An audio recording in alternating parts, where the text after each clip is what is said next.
Today we're discussing the worst Mortal Kombat creation ever made. This abomination makes Devora look like a supermodel. It makes Shang Tsung seem like a reasonable guy. Not even Onaga, who's basically unkillable, could survive this piece of media. Because today we're discussing the Mortal Kombat movie. No, not the recent movie, and certainly not the 90s masterpiece either. Today's subject is Mortal Kombat Rebirth. And if you haven't heard of it, then lucky you. Because this wretched film takes every fan favorite character and then butchers them into something unrecognizable, all for the sake of realism.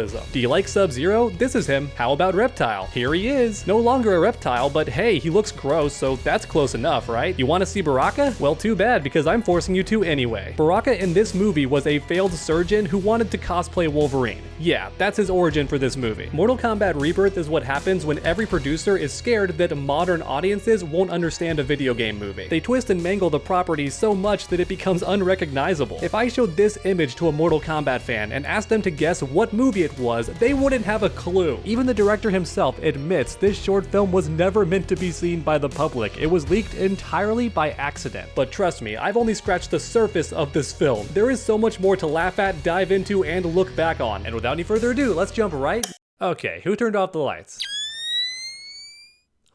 Good thing today's sponsor is Bespoke Post. Bespoke Post is a monthly membership club delivering a box of awesome top-shelf goods from under-the-radar brands. It's free to join and you can skip a month or cancel anytime. 90% of the products come from small brands, many of which are based right here in the US. For example, the Knife in the Terra box is made by Bare Bones, based in Salt Lake City. Every month, Bespoke Post introduces you to cool new products. Outdoor gear, barware, home and kitchen goods, clothing, and more, even oysters. And the items you see are based on a preference quiz that you fill out beforehand. Every box of Awesome has around $70 worth of goods inside, but you only pay for a fraction of that. And keep in mind, you get to preview your box of Awesome before it's shipped out, so you can keep it, swap it for a different box, or skip the month entirely for no extra charge. In other words, you only pay for what you want. The box lineup is changing every month, and I want to show you what I got this month. So let's open up a couple of packages. For my first package, we got a hatchet and a tinder scraper. The hatchet is pretty self-explanatory. It's great for chopping down tinder, and then you can use the tinder scraper to make really fine pieces of wood that are great for starting campfires. And as you can see, the hatchet comes with a sheath, which is great for keeping yourself and others safe when you're not using it. Really nice feature. And next up we have the headlamp, which you already saw earlier. It has multiple settings when you press the button on the top. It's got super bright,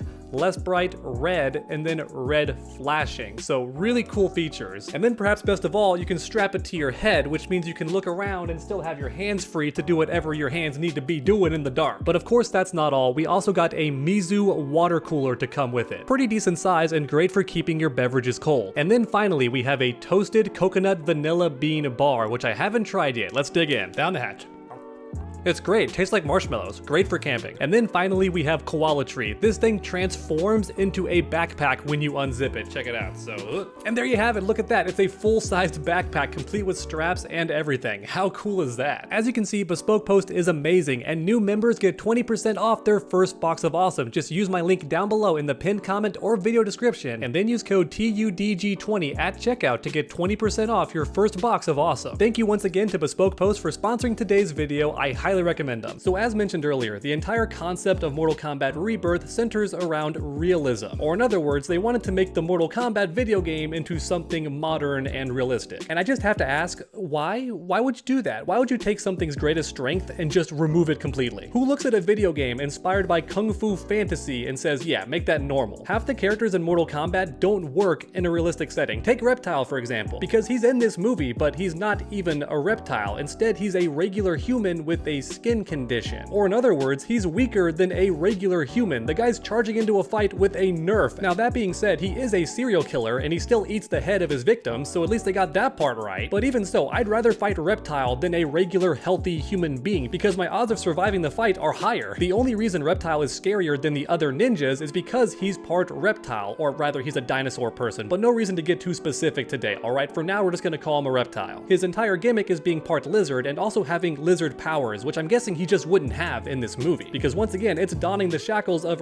realism, so it's very limited to what it can do. So of course Reptile can't turn invisible in this movie, that's out the window, and he can't spit acid either, but maybe at best he could like have a packet of acid that he flings at the enemy. You know, like maybe he carries it around in plastic in his pocket and then throws it in your face to make a quick getaway, and then he'll make hissing sounds as he runs away, you know, because he's a reptile. Alright, next character, let's talk about Baraka, because I think he's been the most butchered. Baraka's entire gimmick is having blades that shoot out of his arms, and to this film's credit, he does still have that ability, and also they're metal, which is accurate to Baraka's early appearances in the Mortal Kombat series. He actually had metal blades despite them coming from his arms and being depicted as bones in later games. Originally they were metal, but trust me, that's the only thing they got right about Baraka. Everything else about him is completely different, because the only reason he has these metal blades at all is because he's a failed surgeon. Yeah, I mean, it seems perfectly relatable to me. One day you're studying for medical school to become a surgeon, but then you don't get in and bam, you got blade arms like Wolverine, baby, it's a slippery slope. I suppose at this point it's worth mentioning that all of these characters have code names. It's not their actual names. So this guy's name is not Baraka, it's a code name given to him by the police. Although oddly enough, Scorpion does name himself in this trailer. That's right, this trailer has Scorpion in it, but the only thing Scorpion about him are his eyes, which are still cloudy white for some reason. It's never explained, and it's kind of bizarre to keep that physical trait when this movie's supposed to be realistic. But yeah, here we are. Scorpion is in this movie, and he still has his iconic chain spear. However, don't expect any fire abilities, because once again, it's a realistic take on Mortal Kombat. So the only way your boy Hanzo can do any firebending is if they strap some crazy flamethrower to his wrist, or if he throws Molotov cocktails, or some ninja equivalent of Molotov cocktails that hit your body and then engulf you in fire. That's the only fire powers that Scorpion could have in this movie, because once again, they're weighed down by the realism. I know you want me to talk about Sub-Zero, and don't worry, we're gonna get to him, because he's my favorite part of this movie by far. I think the redesign is absolutely great in all the worst ways. But first up, let's talk about Johnny Cage, because he also shows up in this movie, and he dies immediately. In fact, he dies in the trailer, doesn't even get to be in the movie, technically. And if you're a Mortal Kombat fan, you should be freaking out right now, because who on earth is strong enough to kill Johnny Cage? The guy's been a trained fighter his entire life. Yes, he is an actor in Hollywood movies too, but he also has won tournaments. He even wears his championship belt in several of the games. So once again, you're likely asking, who could kill this Adonis among men? Well, the answer is Baraka, of course. Yeah, the failed surgeon. That guy's a better fighter than Johnny Cage, of course he is. Yeah, they did Johnny Cage dirty in this movie. Baraka doesn't even use the blades until after he's defeated Johnny Cage to do a fatality. But my point is, he didn't even use the arm blades to give himself an advantage. He's just for some reason a better fighter than Johnny Cage, for no reason given. But perhaps the biggest victim of this movie is the Mortal Kombat tournament itself, because the Mortal Kombat tournament is literally the strongest fighters from each realm, and each realm is pretty much its own planet. So basically, the Mortal Kombat tournament is the strongest people in the solar system fighting each other to decide the fate of their own realm, which once again is pretty much a planet. Like Earth realm is just Earth, right? It's our realm, but it's also a planet. It's confusing. But my point is, the Mortal Kombat tournament is this big grandiose thing. It's the biggest tournament in existence. But in this movie,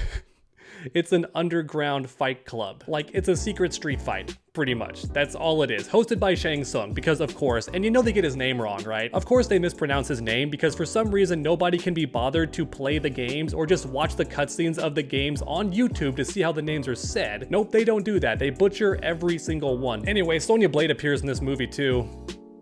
She's blonde.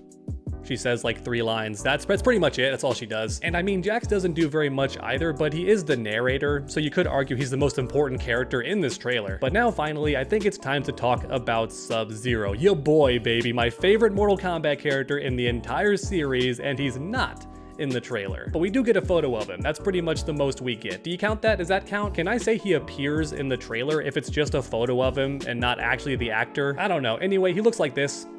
Yeah, this was their solution to having a cryomancer in this realistic, grounded setting. He's a cyborg, baby, let's go, and not even a cyber Lin Kuei. He's just a cyber assassin, I suppose. Yeah, I wasn't joking when I said Scorpion would have a literal flamethrower attached to his wrist, because that's how committed the writers are to being realistic with this movie. Sub-Zero's not allowed to use magic to create the ice ball. It's gotta be some cyborg body modification. That's the only way he's allowed to use cryomancy. However, I do want to say one thing that I love about this concept art, art, and it's how absolutely massive Sub-Zero is. The guy's gigantic. He's like Killer Croc size. Once again, the writers get something correct because this is Kuai Liang. Bi-Han is already dead because Scorpion already assassinated him. And then after he was done with that, for whatever reason, he turned himself into the police, so I guess he could be protected by the prison system, maybe? Nah, you know, whatever. It's kind of a cool twist in the trailer when he gets the handcuffs off like it's nothing. It's kind of cool, I guess. Although, funny fact, I actually misremembered this trailer, and my fake memory is actually cooler than what we got, in my opinion. You see, I thought that Scorpion actually failed at killing Bi-Han, but in doing so, severely injured him. So to keep himself from dying, he was forced to augment his body with cybernetic parts, kind of like Darth Vader. And after that point, he may have realized, hey, I might as well keep going. If I'm gonna be a cyborg, I should be a cool cryomancer ice-bending cyborg. That's what I misremembered to be true, and let me know in the comments. I think that's actually cooler than just having him be Kuai Liang. No pun intended. Yeah, Sub-Zero cooler, I get it, haha. But I think the concept of Bi-Han still being alive after Scorpion fails to kill him is really interesting. And honestly, this movie would have been interesting too, but for all the wrong reasons. Now, thankfully, this movie was canceled, but make no mistake, they were fully prepared to make this movie, this realistic Mortal Kombat. And also, the writer and studio still got to make a Mortal Kombat property. They made the Mortal Kombat Legacy series on Machinima, or now it's on YouTube because Machinima is completely dead, but I think it was produced by Machinima, at least in part. And honestly, the first season is okay. It feels kind of like a fan series, which honestly isn't a bad thing. I'm more offended whenever they deviate from the plot and get things wrong, but thankfully there's not too much of that in the first season. Once again, the biggest sin of season 1 is not having a very big budget, so characters like Shao Kahn, for example, are just a guy. Like, he's just a dude. But then we have season 2, and oh god, season 2 was terrible. Like, it's borderline unwatchable. They changed so many things. And I think that's because the writer always wanted to do that. I believe he truly always wanted to take Mortal Kombat and then just do his own thing with that, and once season 1 did okay and they greenlit season 2, he just went ham. I hit the mic there, but the dude went hog wild and pretty much did whatever he wanted to. Like, here's Ermac. Yeah, that's the kind of redesign I expect from this guy. That's the realistic version of Ermac if I ever saw it. I guess what I'm saying is don't watch season 2, but do leave a like down below if you enjoyed the video, because that's about it. Then keep that combo going by subscribing and ringing that bell down below so you never miss a future video. Make sure to come back next time, and as always, stay underdog.